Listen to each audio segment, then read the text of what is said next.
Olha só, uma dinastia poderosa, um templo que se tornou lenda e um pilar com um nome que esconde um segredo. Hoje a gente vai desvendar como um simples ato de lealdade virou a base de um reino inteiro. É uma história sobre força, mas não a força da pedra, e sim a força do caráter. Ok, vamos direto ao ponto. A grande pergunta é essa. Por que o rei Salomão, no meio de toda aquela grandiosidade do seu templo, decide dar um pilar super importante, o nome do seu trisavô, que era um fazendeiro? E olha, isso não foi por acaso, não. Foi uma declaração. E o significado por trás dela, é surpreendente.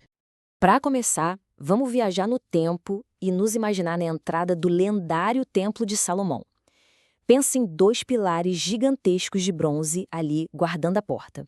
Eles não eram só decoração de jeito nenhum, eram símbolos poderosíssimos e os nomes deles guardavam o segredo da estabilidade do reino inteiro.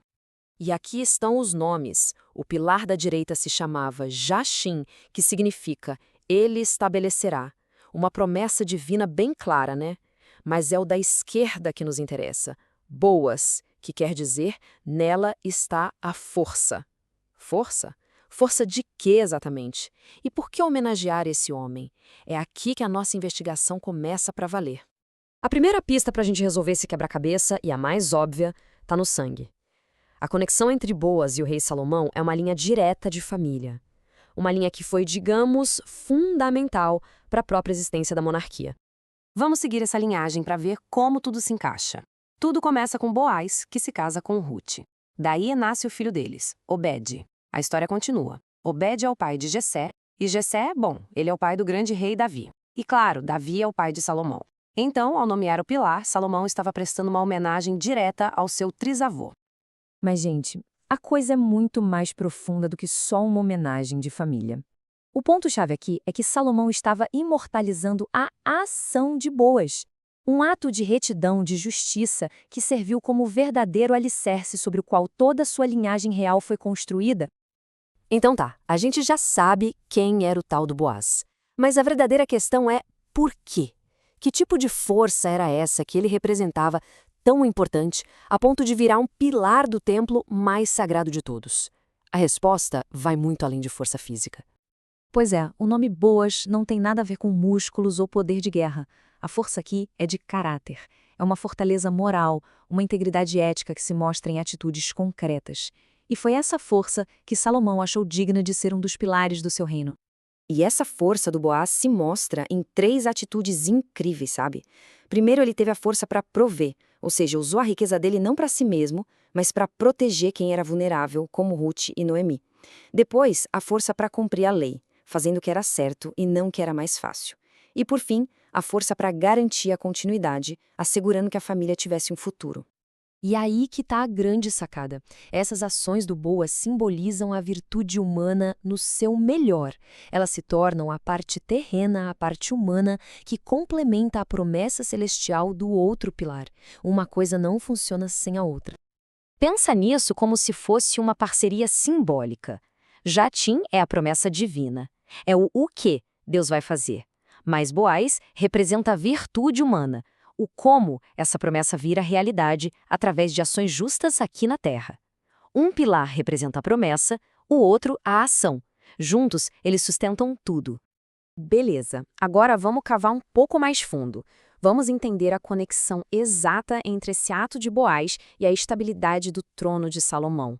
Porque a história de Ruth não é só um romance bonitinho, é quase um documento legal, com implicações políticas gigantescas. Para a gente entender o tamanho do que Boaz fez, a gente precisa conhecer a figura do Goel, o resgatador. Naquela lei antiga, era uma obrigação legal de um parente próximo resgatar as terras e a linhagem de um familiar que morreu sem deixar filhos. E foi exatamente isso que Boaz fez ao se casar com Ruth. E é aqui que o quebra-cabeça se encaixa de vez. Esse ato de redenção não salvou apenas uma família.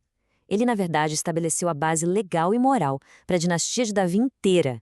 Se Boaz não tivesse agido com honra e cumprido a lei, a linhagem que levou a Davi e a Salomão teria simplesmente acabado ali. O trono não foi ganho só na espada, foi ganho na justiça. E tudo isso leva a gente a uma única frase, uma síntese poderosa que une os dois pilares. A mensagem na entrada do templo era basicamente esta: Deus estabelecerá em força o seu trono para sempre. Jachim, Boaz. Ou seja, a promessa divina de um reino eterno, que era simbolizada por Jacim, precisava de um alicerce sólido para se concretizar. E esse alicerce era a força moral, a ação justa, a integridade que foi demonstrada por Boaz. Mas ao fazer isso, Salomão não estava só olhando para trás, não. Ele estava, na verdade, gravando em pedra lições morais que deveriam durar para sempre, usando a própria arquitetura do templo como um guia para o futuro da nação. Então, o que esse pilar ensina? Bom, ele ensina que a força de uma nação vem da inclusão, já que Boaz acolheu Ruth, uma estrangeira. Ensina que a estabilidade de verdade nasce da justiça, não só do poder bruto. E, acima de tudo, mostra que, da mesma forma que o ato justo de Boaz estabilizou uma família, a justiça deveria ser o pilar que estabiliza uma nação inteira. No final das contas, para qualquer um que entrava naquele templo, a mensagem era clara. Aqueles dois pilares não eram só um portão. Era um lembrete eterno de que qualquer grande construção, seja um reino, uma instituição ou a própria vida, é, no fim, tão forte quanto a sua fundação moral. E isso tudo acaba trazendo uma reflexão, né? O ato de Boaz foi um momento de justiça que definiu o futuro de uma nação inteira. E isso faz a gente pensar quais são os atos de integridade, grandes ou pequenos, que estamos construindo hoje e que vão se tornar os pilares do legado que a gente vai deixar para trás.